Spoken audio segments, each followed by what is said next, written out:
Well, good morning. I'm really thrilled to have this chance to be here in person with you. As I thought about trying to record a video, I just knew that I wanted to be able to speak face to face and to hear from you and to have your questions. So thank you for adjusting your schedule. I'm off to Charlotte for a couple of other events today, and I'm just really glad we could make this work. And I also want to say, share with you the fact that when my son was in high school, and understand he's 40 now, so we're talking a little while ago, but at that time I was a single mom, and he found Quaker meetings to be the way he wanted to worship and understand his relationship to a higher power. And so together we lived in Maryland at the time, but we would travel about 45 minutes to an hour to this very small meeting. It was not in such a beautiful facility as you have here. There's maybe 10 or 15 of us who sat in a upstairs room, but that experience really gave me a deeper appreciation of the values that I think you stand for.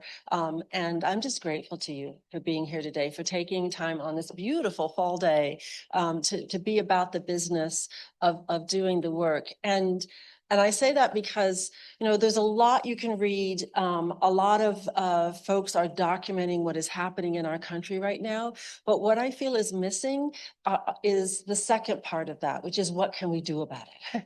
And I think today you are all about what we can do about it. And that's so important. So thank you for that. I want to take also a minute to introduce the two fine gentlemen who came with me. To my left, your right is my husband, Charles Walton. And then next to him is my campaign community engagement director, Elliot Milner. And Elliot is a Greensboro native, but he is going to be working with me over the next 13 months to make sure that I am in as many communities and have as much reach as possible. So he's a person you can connect with if you find it hard to catch up with me. But I want to take a few minutes to give you a sense of the landscape from my perspective, and then hopefully have some questions and discussion. And you might wonder, so Committee on North Carolina Legislation, why are you hearing from a judge? And I'll submit to you, there are two really fundamental, important reasons why a Committee on North Carolina Legislation needs to care about what's happening with the North Carolina Supreme Court. And the first reason is because right now, I would suggest to you that our legislature is deeply undemocratic. We know, and so for me, for 30 years, I did voting rights work, other civil rights cases as well. But I understand democracy as the form of government that recognizes each person's essential humanity, that every person should have a voice in choosing the people that are going to make decisions that impact their lives. And so my work was always about everyone's voting rights. And a lot of that in the South was essentially implementing the Voting Rights Act, which really didn't start being enforced until in some ways the mid-1980s. I came to North Carolina in 1988 and was going to counties around the state where local governing bodies like county commissions, school boards, city councils, in counties that were sometimes 20, 25% African-American, had not in anyone's recent memory had any representation of the Black community. And so by changing the structure of those governments, by having single member districts instead of completely at-large elections, a 25% voting bloc could elect a candidate of choice to represent them. And so we were getting essentially opening up the political process to minorities who'd been excluded, originally by law, then by practice. And so the work was always about making it possible for everyone to have a voice. And I think one of the beautiful things about a democracy is this is not a zero-sum game, right? By giving everyone a voice, you're not taking anyone else's voice away when you open up the democracy to everyone's voice. So right now, we know that in 2024, if you add up all the votes across the state, more people voted for Democrats for state house and state senate than Republicans. And yet you also see that we have a veto-proof majority in the House, I'm sorry, in the Senate, and one vote short of a veto-proof majority of Republicans in the House. And you don't have to be a mathematician or a political scientist to understand that that is not representative. And so how do we fix that? Well, in some states, there's an initiative or referendum process. They can, the citizens can get something on the ballot. They can vote and say, we want fair districts. We want a representative democracy. We can't do that in North Carolina. So the only, and I worked on litigation where we went to the US Supreme Court and we said, this was before I came on the court. This was about a different redistricting plan, not the one in effect now.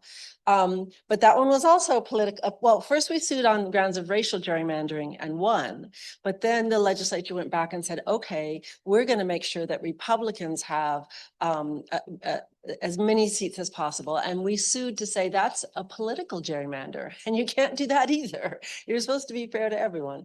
And the US Supreme Court, in a case called Rucho versus Common Cause, so from North Carolina, the US Supreme Court, there was also a Maryland case that was combined with it, but the US Supreme Court said, you know, we don't think it's appropriate for the federal government to tell states how to draw their election districts, so we're going to leave it to the states.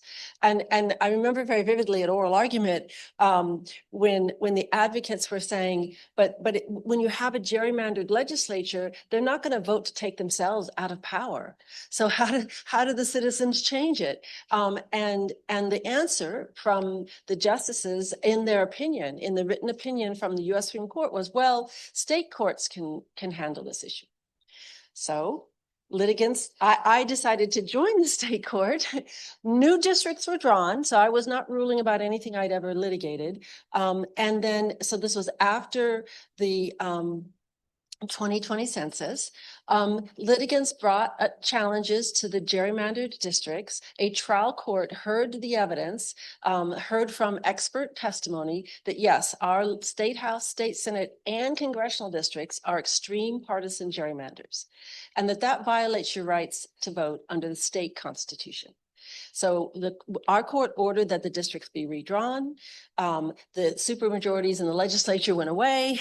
The congressional districts, we sent 7 Republicans and 7 Democrats to Congress, which pretty much represents the voting patterns of people in this state. But then we also had elections in this would have been the 2022 election cycle. We had elections for our court, and Republicans took over a 5-2 majority on the North Carolina Supreme Court. And they did something that has not happened in the over 200-year history of our court. They said, we're going to rehear that case. So stare decisis is the notion that you should apply the law the same in every single case, that's kind of equal justice under the law to do that. But there's also a doctrine called law of the case. Like once you say, here's the law in a particular controversy, you're not supposed to then change the law for that case. But that's what our court did. They said, we're going to rehear this. And they didn't say the districts are fair under any measure. They said, well, you know, we just don't think as a court we have the power to constrain the legislature. And so because we can't order the legislature how to draw the districts, it's completely up to the legislature. And so that's when districts were redrawn again, and we now have 10 Republicans and 4 Democrats in our congressional delegation. And we also have the Senate majority leaders, Phil Berger Sr. Phil Berger Jr. sits on our court, but Phil Berger Sr., who's now talking about redrawn congressional districts before 2026 so they can get 11 seats for Republicans and only 3 Democrats. And that just does not represent the voting patterns of the people of this state.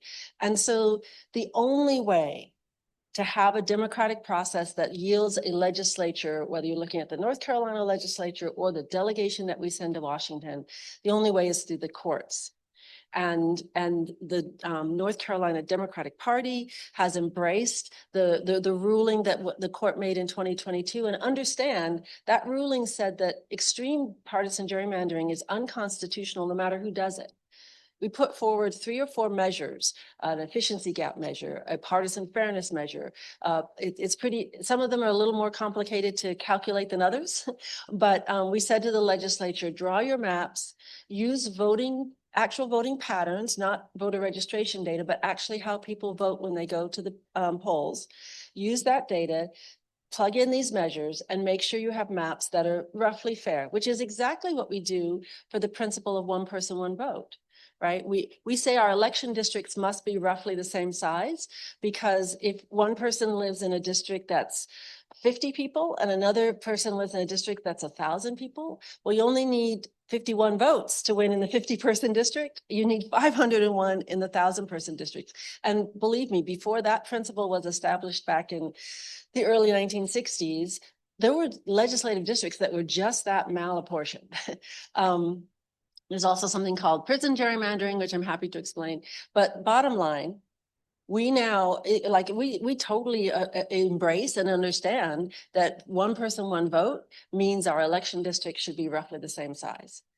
And in the same way, our state court said that to have the equal right to vote under the state constitution, the districts must be fair to each of the major political parties.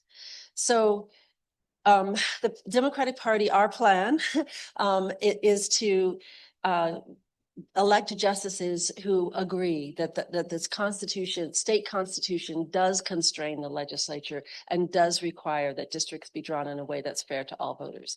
And I guess what I would suggest to you is that when that happens, you'll have a better ability to advance the legislative goals and issues and values that you care about. The second reason why you should care about this court is because I think it's really important that we have that our court's function is to enforce the state constitution again when the legislature violates it. And the prior court, the democratically controlled court, did find that several laws were unconstitutional under the state constitution, including our voter ID law. I mentioned earlier the redistricting, but also numerous issues. So on the question of education, public education, the state constitution in North Carolina is has very strong guarantees for public education.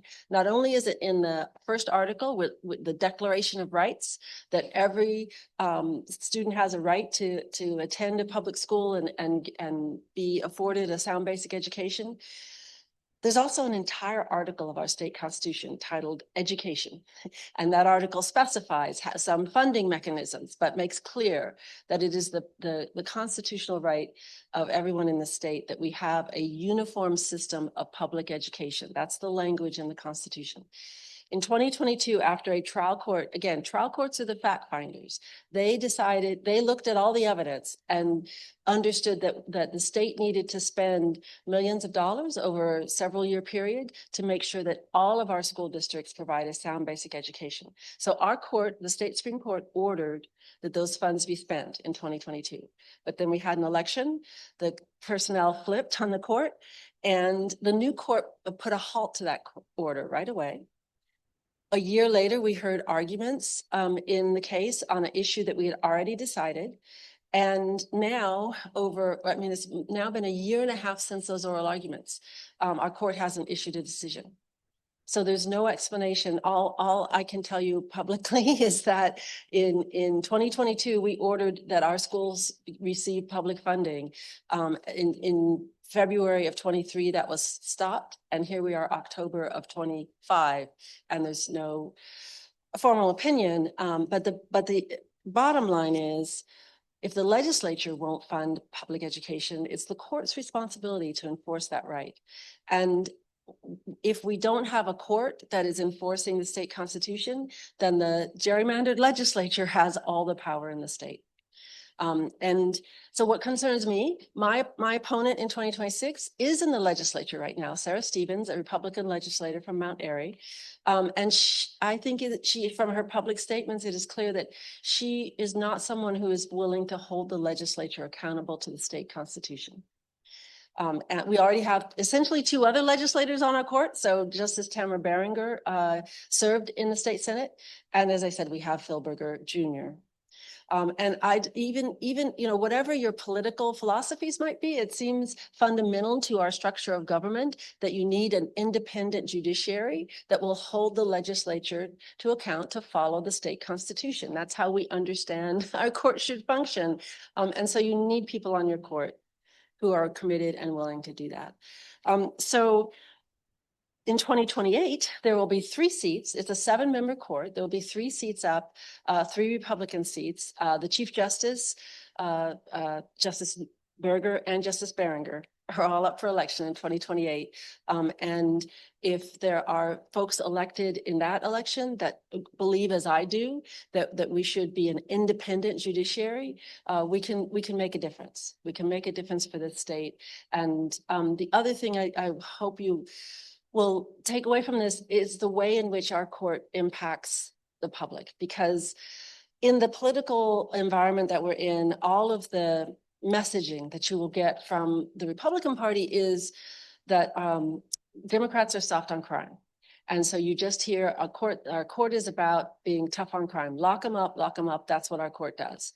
And yes, we hear criminal cases. And yes, I fear we may see some capital, the death penalty cases come to us and are before us. But over a majority of our cases are civil cases. So in addition to these important constitutional rights I've been talking about, we decide things like how much you pay for electricity and whether Duke Power can pass on to the consumer the cost of cleaning up the coal ash that they dumped in our rivers. We decide whether or not workers will be fairly compensated if they're injured on the job. We've decided cases about whether or not uninsured people who go to an emergency room and end up being charged more for the same services than insured patients, can they file a class action to address that? Recently, the Republican-controlled court said no, they can't.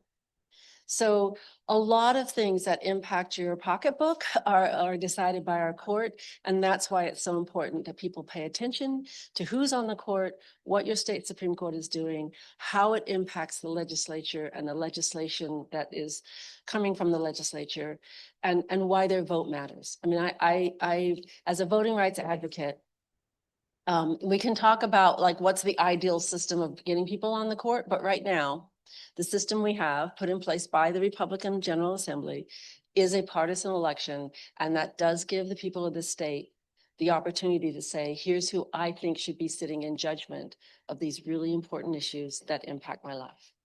So with that, if I haven't gone on for too long already, I would love to open it up for questions. And for the benefit of people on Zoom, if you have a question or want to talk, would you come to one of these microphones so that the people that are online, and we already have it taken. For me, Davis is going to be moderating the question and answer. Okay. I just moderate from here, and that way we don't have to dance back and forth with the microphone there. Does that make sense? I'm pretty sure that will work, although I'm less familiar with the hybrid system and the Zoom here, but I know we have folks on Zoom. And I just want to check if somebody has a question on Zoom. I take it one of you will be able to hear that at least, or make it audible to us. Let us know. Okay, perfect. So I'm Bernie Davis, and my job is just to help moderate the discussion. And we have about 10 minutes for that. And so I just want to echo how much we appreciate your taking time to come here personally to talk with us, and also point out to the group how many of our policy priorities were just touched on by Justice Earls. Strong concern for strengthening democracy and protecting democracy and ways to do that. Strong concern for protecting education for everybody in North Carolina. Strong concern for healthcare for North Carolinians. One of the issues that we've done a lot of advocacy work on before was Medicaid expansion, in case you're not familiar with that, our work on that. And the environment and criminal justice, again, touched on. Our work and undergirding all of those is a strong commitment to anti-racism lens in every one of the things we're looking at, which again, I think you've connected with well. So I think the question here is, what kind of questions, comments do folks have in the group about some of advice she might give us for legislative initiatives. Since a lot of our work has to do with advocacy with the state legislature, with a philosophy that we need to do more than just vote, go home, forget about it for the rest of the year.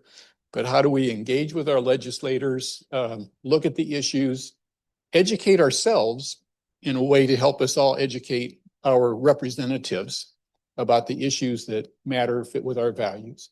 So I think I'd like to open it up for questions that people might have for Justice Earls. And then whoever has got a question, please come to either this microphone or that microphone so that folks on Zoom can hear it. And then we'll get somebody else is headed there and you can come, you can line up here if you want even.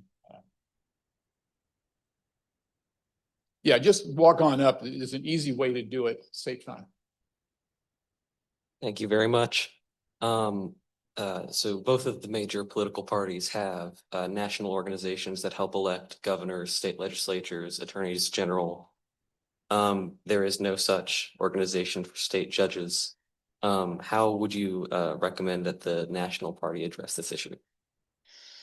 Well, that's a great question. I think that the national party is increasingly understanding the importance of, now that the US Supreme Court has, we're in the midst of gerrymander wars, right, across the country. And now that the US Supreme Court has said that at the federal level, they're not going to put any kind of halt or limit on gerrymandering. The national party is seeing the importance of understanding the structures in different states. I think there was a lot of attention to Wisconsin's judicial races. That they're unique because they happen off cycle and it's the only thing on the ballot. So the $100 million that was spent to elect a justice in Wisconsin, I don't think we'll see that much money in our races, but we will see more than ever before. So I think there's value in the national party taking its lead from the state party and supporting the state party, because it isn't the same in every state. I've had a lot of opportunities to interact with other state Supreme Court justices, and it varies a lot in terms of how political their processes are. But we're a lot like Wisconsin. And I would say Wisconsin, maybe Ohio, Pennsylvania, North Carolina. There's a handful of states that are at one extreme end of the spectrum in terms of the politicization of the state, of the judiciary, and how the elections are run. But that would be my ask, is that the national party, this is not a one size fits all, but they should be looking to the state parties and support what those state parties are doing to impact their judiciary. And the good news is North Carolina's Democratic Party does have a joint judicial caucus now. So that means the statewide judges and all of the trial court judges are working together. We have a caucus director, so we have some staff support for that. And we have a joint judicial fund. So donors can give to the party to support all of the statewide judicial candidates from that party. So if the national parties would recognize that and support that financially, spread the word that we're doing that, I think that would be really useful. Thank you very much. Thank you. Andrew, did you want to come on up too? And somebody else could line up at the other time between speakers. Hi, I'm Andrew Leslie, and for the next couple of hours, I'm co-clerk of our communications committee. Again.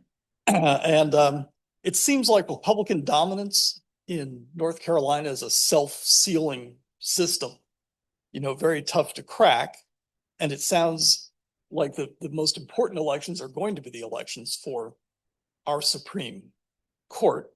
Are the federal courts closed to challenges because of the Supreme Court decision, or is there still a route to discuss gerrymandering in federal court? Right, great question. So there is pending, and again, make clear, I'm not commenting on any ongoing litigation. I'm just providing you information about the status of the litigation. I can also tell you about dissents I've written or opinions I've written, but there is pending in federal courts a challenge, a racial gerrymandering challenge to North Carolina's Senate, I think I'm remembering this right, state Senate districts, not congressional or House. I think I'm correct that it's just state Senate. And I also believe I saw in the news, I only know what I'm reading in the news, that a federal judge just denied ruled against the plaintiffs and said that the state Senate districts, this was in the Eastern District of North Carolina, Judge Devers ruled that the plaintiffs had not proven their case. So the next step would be to go to the Fourth Circuit. So for racial, and I can get into the weeds if you want, but racial gerrymandering is actually a very different type of claim from political gerrymandering. In essence, when you say that a map has been racially gerrymandered, you're saying that the people who drew the map, the legislature took race into account without justification. And you'll see the US Supreme Court wrestles a lot with, well, was it race, was it party? In South Carolina, they decided, the US Supreme Court decided a case saying that the plaintiffs were unable to prove that South Carolina's congressional districts were racially gerrymandered because they couldn't draw a map that had the same political outcome, but a different racial composition. And so they said, well, you know, it might be a partisan gerrymander, but we're not going to say anything about that. So those claims are difficult to bring, extremely difficult to bring right now. And the other thing I'll just alert you to, the other fact is that the US Supreme Court has taken a case from Louisiana to decide whether or not the Voting Rights Act. So remember, there were two main parts of the Voting Rights Act, and they previously declared one part that applied only to part of the country as unconstitutional. That was in 2013, the Shelby County decision. It was after that decision that the North Carolina legislators, literally the day after that decision, they publicly stated, well, now we can go with the full bill, because they knew their full bill would have never passed muster under that provision of the Voting Rights Act. But so that part went away, but we still had the general permanent Section 2 of the Voting Rights Act. And now the US Supreme Court is considering whether or not that is unconstitutional. So we will, there's a possibility that essentially the entire protections of the 1965 Voting Rights Act will be declared unconstitutional in the near future. So that's kind of where things stand. Another question here. I read recently in a local media outlet, the Assembly, that the majority of voters in North Carolina are none of the above. They're unaffiliated, basically. And it means they're basically a pox on both parties. And I was wondering, how do you reach those voters without turning them off to Democrat versus Republican? How can you tell them about the issues on their level to understand? Yes, so great question. And the fact is, registration, I mean, when people go to vote, they end up having to vote for, you know, especially in the general election. I mean, there's primaries, and I think some people register as independents so that they can choose whether they want to participate in a Republican primary or a Democratic primary. But however you choose in the primary, everyone gets the same general election ballot, and you can vote in the Republican primary and vote for Democrats on your general election ballot. But there aren't very many elections in which we have independent third parties. And even when we do, those independent third party candidates don't get all of it's not like, so technically it's unaffiliated. You register as unaffiliated. The unaffiliated voters are not all voting for those third parties. They are making a choice between Democrat and Republican. And another observation I'll make is that I think young voters increasingly want to be, as you say, maybe it's a pox on both sides. Maybe it's a sense that our politics are too polarized right now, and the only way to signal that you want a middle ground is to say you're unaffiliated.